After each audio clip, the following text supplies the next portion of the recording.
road pattern. I'll make it into a back real quick, and then we'll go from there.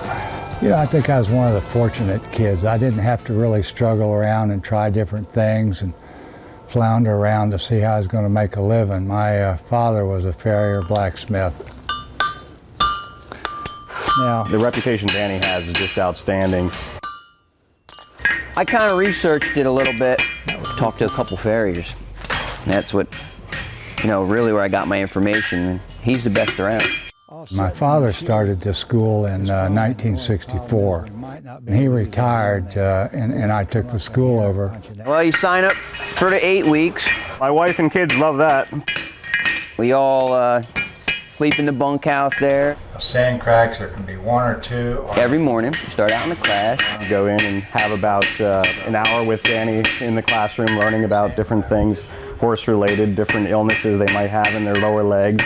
And then we just head out to the local farm where we're going to go out and shoe horses all day. We split up into like, 3 groups of 2. And we start going at it. And Danny guides us through, you know, step by step. At one time I did have more than 6. And I had outside help, but I found out that most horseshoers or farriers, we all have our own ideas, our own approaches, and sometimes 2 or 3 different opinions can confuse people. Now I can confuse them with just one answer. He's really a master at this, so I just figured, you know, come to the best school there is. I think that's done. About 20 years ago, the competitions kind of came in play, which is just like rodeo. It's a sport, it's fun. And I got to meet a lot of people and interact with a lot of people. And I made the American Farriers team for a few years, which was quite a thrill. And we got to compete in Ireland, England, Scotland. And for a country boy from Martinsville, Virginia, that's, you know, it hadn't been too far from the tree. That was quite an experience. Well, he's the best, I gotta say that.